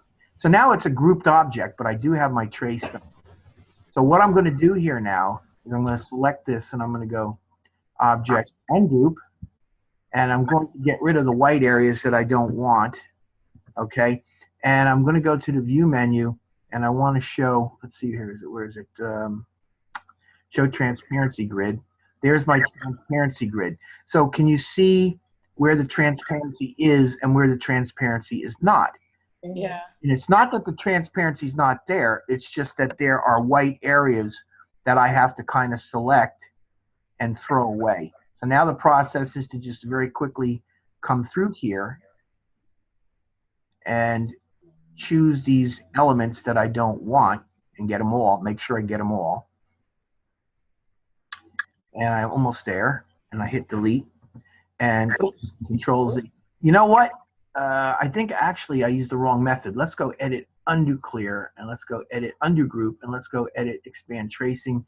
And I think actually what I want here is a button creates cutout paths. That's the one that I want. I think I want to create the cutout paths. I think I actually chose the wrong one. That should do it. Now let's try that. Object ungroup. That might do it. Let's delete that. All right, let's see if I get a cutout path when I drop that out. Delete. No, it still isn't giving it to me. Boy, this is tough tonight. I don't know. So I guess then what I would do if I'm having this kind of trouble with it, fills and strokes. Let's go. We'll try it again. Edit, undo. Did I not get a chance? Hold on. Undo group. Undo tracing. Yeah, see, it's not letting me. Ignore white space. There we go. That's it. I want a budding. And I want to ignore the white. That's what I'm looking for. I want to ignore the white. Okay? Sorry about that. So I'm going to ignore the white. I'm going to choose the method of a budding and ignore white. And then hit trace. And there, look at that. It came out nice and clean. And this object, expand. And there you have it. This got to be thrown away. Object ungroup. That. I don't need that line. Okay, and there's my type, and they are all vector. Okay? Yep. Now, there's one thing that looks pretty funky over here, and I'll show you what I did to fix that. I come over here, I zoom in, and I create my oval tool, or my ellipse tool, and I come over here, hold down the shift key, and I create myself a little bit of a circle. And I can position the circle the way I want the circle to be. Something like that, maybe. And then I got my circle, and I shift select that and go to Pathfinder and merge them together. Oops, you know what? I didn't select that. There you go. There we go. And now view, hit artboard and window, and that looks a little bit better up there. And there's my Bon Appetito, and I can color it. I can do whatever I want with it. I can change the color on the thing. Let me.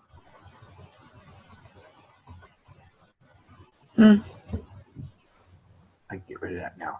So I can color this if I want. I can use it. What I generally do with something like this, because it is a graphic, what I generally do is I select it and I go Object Group. So now the thing's grouped, okay? And it can't be messed with. If I move it around, it's all going to move together. And then maybe, I don't know, did I get that out? That's, yeah. And then I would maybe color it or do whatever I want. But you get the idea. This is something that I did because I didn't get that Bon Appetit. And I thought that would be a good element. So if you want to use that element, this would be acceptable under the circumstances. Well, what about the white that didn't come out in the first tee? Well, there's no white on this anymore. Let me show you. I'm going to come in here and I'm going to drag a rectangle out. And I'm going to send it to the back. Let me make it red first. Okay. Watch this. And I'm going to go Object, Arrange, Send to Back. And actually, there are a couple of little pieces of white, aren't there? So what I would do with them is I'd get the group selection tool. Okay, let's see if I can get rid of them with the group selection tool right there. And I'd click on that. And I'd hit delete. And, oh, it's still giving me it's not a compound path yet. All right, so then what I'd have to do with this under the circumstances, let me select it again. All right, so I go Object, Ungroup. I don't know why this is being such a pain because, to be honest with you, it shouldn't be. Select that little piece there. Try your direct selection tool. Object, huh? Your direct selection tool. No, it can't be grouped. I got to be careful because it can't be grouped. It can't be grouped. What's wrong with this thing? Why is this thing locked? There it is. What's that? There it is. Edit. Undo clear. Let me try to zoom in on this and see what's going on with this. Why am I having a problem with that? There it is. Okay, so I select that. Then I select this, and I go to Pathfinder. I'll show you. Okay, window, go to Pathfinder. That's out. I don't know where Pathfinder is. Here it is. And I'm going to minus front. Jeez, I think this is, the reason this is happening is I think that these might be actually behind it. Let's go select same fill color, and it's not doing it. Great, terrific. So, all right, so let me just see if I Object, Arrange, Bring to Front. Let's see if that's the case. And I click on that, and then I'm going to minus front, and there you go. Okay, so that's the problem. These guys here, I think, if I click on them and bring them forward, I'll do two more. Object, Arrange, Bring to Front. Okay, and then I can't do two at once. I can only do one at a time. So I'm going to click on that one, and then hold that one down, and then minus front. Okay, so you see what I'm doing? I'm taking the ones that are existing here, and I'm shift selecting the background and the foreground, and I'm minusing them. I'm knocking those little out. So if that happens to you, that's what you do. Then I go to the View menu, Fit Artboard and Window, and after you've done those last two there, you will have your fonts correct. Then you group them. This red is just a background that I put in there so that you could see what's going on. Okay. You got that? Mm-hmm. Okay. Yeah. I got to get out of here because we're almost out of time. So I'm going to close this down, and I'm going to go back into InDesign, and I'm going to quickly go through the process of packaging this menu. So here's my menu. All right, let me just quickly show you my menu. Does yours have to look like mine? Absolutely not. It does not have to look like mine at all. It can look like whatever you want. This is just what I did. Okay? So we can basically set it up any way we want as long as all the information is in there. Yeah, you need to put all the information in. You don't even have to use all the photos. I tried to use all the photos. There is an awful lot of copy to this, so you're going to want to keep the size small. I think I used generally down here, I used 10-point type, And up here, I think I used 12 point, which is probably a little excessive. So, I mean, it would be better to maybe make that a little smaller. But again, I'm not asking you to make yours look like mine. You make yours look like yours. But it does need to be 4 pages. The front page, which you did last week, right? Right. And then your two pages in the middle, and then put together a back page. And what I did on the back page is I put Gina's Pizza Shack and hours, and I put some hours in, which I fabricated. I did that by taking a pizza menu that I have, and I just put in some information, phone number and fax and whatnot, which makes sense there. The bulk of the copy I have on my inside spread. And then, of course, the front is kind of like a grab. And what I did for the pizza down here, you can see it looks pretty crappy. I grabbed it off the internet, and I blew it up, and it is really a terrible photo, but at least it's a photo. So do you have to have a pizza there? No, but I did. And I'm telling you how I did it. I got it off the internet. It doesn't look all that great. All right? So that's my project. Now, the package this, there's 2 things that you're going to do. You're going to package this, and you're going to save this as a PDF. So the first thing that you're going to do here is, and by the way, what you should do is you should go edit check spelling. All right? I'm just going to turn this on for a second. And you've used check spelling before, right? Yeah. Okay. You're just going to go through this, and you're going to change or skip or do whatever you have to do. I'm not going to do this because we're running out of time. And I really want to package this. Okay, So, let me ask you something real quick. On the fonts, on the inside, okay, now do we need to just stick with 2 fonts, correct? I would not go with more than 3, but you can use different weights of fonts. I would definitely stick with 2 or 3 different fonts. I have, well, first of all, I got all the stuff that's going on that logo there, which I didn't do, so I'm stuck with it. The Bon Appetito, I was gonna also put Bon Appetito over here. That's why I did that, so I could put Bon Appetito over here without the logo, which I never got around to. But you get the idea, and you see why I was doing what I was doing, right? Yes. So I could put it there, which I didn't get to. All right. And Well, you can use whatever fonts you want. Yeah, you can use whatever font you want. Absolutely. I don't have as a creative thing, it's totally up to you. I don't, want to tell you what to do with that. Okay. All right. So instead of going through the process of building this, though, what I do want to do is I want to show you how to prepare this in the proper way for packaging. Okay? All right. And then I want to show you how to create the PDF that goes with it. So hopefully what you're going to be able to do is you're going to be able to put together a package for me and a PDF of your project. And remember, if you run into any problems or any issues, you've got not only Tira, but you got myself. Either one of us will help you. Okay. Right? Mhm. File. Package. You guys remember? We did it before, right? Yep. Okay, package. We open up the package dialog box. Eventually. Okay. Now, over here, you have all the individual panels that tell you all about things like fonts, links and images, okay, colors and inks, print settings, and external plugins. But this summary panel tells you all the exact same stuff. And generally speaking, I just use the summary panel. It's up to you. So what I'm looking at here, I'm looking at fonts. And I see that I have 6 fonts used. 0 are missing, which means that there's nothing wrong with any of the fonts. They're all present. They're all accounted for. 0 of them are embedded. I haven't embedded any fonts. 0 are incomplete, which means there's nothing wrong with any of the fonts, and 0 are protected. So when I see all these zeros, I know I'm in good shape. So that's what you're looking for, right? Right. All right. So now I have links and images, and I know that I have 9 links found. 0 are modified. So is that a good thing or a bad thing? That's a good thing. Yeah. 0 are missing. That's a good thing. Yeah, 0 are inaccessible. That's a good thing. 0 are embedded. That's a good thing. 6 of them use RGB space. Is that a good thing? No. Okay. So what do I do at this point?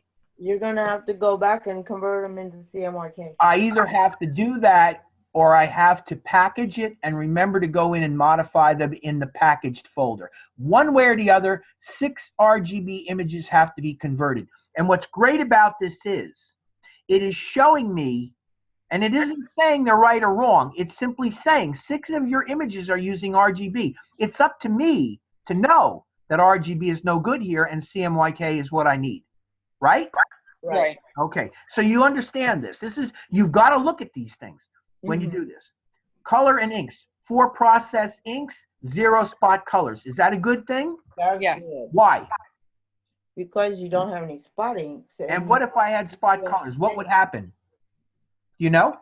Bleed onto your printer. If Something about bleeding, I There remember. wouldn't be a No, solid no. color. If I had, no. A spot color is a color that prints on its own plate. Oh. So if I had a spot color, instead of having 4 plates, I'd have to have 4 plates plus however many spot colors I had, Right. additional plates. And that would cost a lot more money, and it generally isn't done. So it's telling me that it found no spot inks. So I'm good. All right? Okay. There are no plugins, and all that is fine. You just basically are looking up here. You see that little highlight there, that little triangle with the exclamation point? Yeah. That is telling you that there's a potential problem, and that's the potential problem it's pointing out. So I just want you to get an idea of what this panel is telling you, because it is telling you something. I hit package, and I get my instructions. We talked about this. You're going to name, you're going to put a contact in, which would probably be you. Put your company in if you want. You don't need to put the address in probably.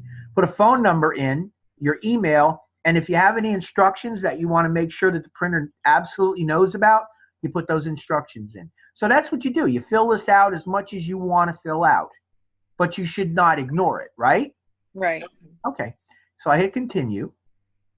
And now I'm going to create a folder. And I'm going to call this menu final. Final. Menu final. Now, where am I going to put this folder? I'm going to put this folder in Files Tonight, right? Because I'm putting everything in Files Tonight. Right. So there's going to be a folder in there called Menu Final. That much you know. And it's going to be packaged when I do it. Now, let me show you what this is doing. You see those 3 check marks there? Okay. The check mark's telling me that this folder is going to contain my copied fonts, my copied linked graphics, and it's going to update graphics in package, which means essentially what that line means is it's going to create a new document, and the document is going to link to those graphics in that folder, Menu Final. You got all that? Yeah. Make sense to you? Yep. Okay, now let's see what it looks like. I'm going to hit package, and it comes up and says, this has to do with the copying. I generally do close this off, but since I teach this over and over again, I leave it showing. All it's telling me is that you got to be careful to not abuse the fonts that you're using. You can read it on your own when you do it, okay? Okay. Hit okay. It's packaging it. See it? And it's done. Now I'm going to show you this in a minute. Since we're running out of time, I want to go File, Save As, and this time I'm going to say, oh, I'm sorry, File, not right, cancel, File, Export, I think is what it is. Yeah, Adobe PDF Print. I can go Adobe PDF Print or PDF Interactive. This is a print document. So I'm going to click on Print. So it's going to be Menu, PDF, which is fine, and I'm going to put it on my desktop, and I'm going to find my files. Let's find my files tonight, and I'm going to find my Menu Final, right? That's my packaged file, remember? Right? Menu Final, that's what I called it. See, document font and links, and I'm going to hit Save. Now, here's where you got to pay attention. I want press quality. I want all of my pages. So that's all you have to worry about, is that you pick press quality. Actually, you can go high quality print because this isn't real and you're sending it to me. So make it high quality print, all pages. You got that? Those are your settings. The rest of these settings you're not going to worry about. You're just going to worry about high quality print and all pages. But you need to go to marks and bleeds. And you need to do this. You need to select all printers marks. And it's going to put all those printers marks into your PDF. I'm going to show you that in a minute. Bleed and slug. We talked about this at the beginning of the night. We set up bleed and slug settings, and I'm going to use them. Document bleed settings. So I click on this. Now watch what happens here. Click on it. And because I actually put in my settings, look what it did. It put them in there. See it? 0.125 inch. Remember we talked about bleed being 0.125 inch? Okay. You also have to click the slug area because you want to include the slug area. So you need to choose all the printer's marks, use document bleed settings, and include slug area. Got all that? All right. Yeah. Export. And it's exporting that file. I'll drop this down. Here's my files tonight. This is the folder that I just created. That's your package folder. Let me show you what's inside. Double click on it. There is my copy of my InDesign. If I open this, that's my menu. That's that little instructions that I told you to fill out, remember? Okay, here are your links. There are your pictures. Look, it's actually extracted all the pictures and put them in here. And then I'm going to go back up, and these are the fonts. Those are all the fonts that I used. Okay? So you see what this does? It actually puts together a folder with every single thing that you need to send to the printer in order to get this job printed properly. So do you understand why you're doing this? Yeah. All right. Now the final thing is the menu in PDF form. I'm going to double click that and I'm going to open it and show you what that looks like. And uh-oh, I got a problem with this. What happened to my bleed settings? There they are. Oh, you know what it is? I got to view it, zoom it out. Let's make it 75. Oops. Make it smaller, 25. There we go. There's my bleed settings. Okay, do you see what I got here? Those are all my printer marks. Do you see them? Yep. Okay, so I got my bleed, I got my crops, I got my registration, I got my color bar, and I have my grayscale. And I have them on all 4 of my pages. See my 4 pages? There are my 4 pages. That's what the printer gets. And that is basically correct. Looks good. All right, you guys good with this? Yeah. Well, one last thing though, in the menu final, do you want us to put our last name menu final? On the packaged folder. Oh, there's one other thing I want to show you. Now, you guys have Macs, so you're going to do this a little differently. But I'm going to come in here, and you see my menu final. That's my folder. That's the package folder. That's what you're going to send me. I've got it selected. I'm going to right-click on it, and I'm going to send it to compressed zip folder.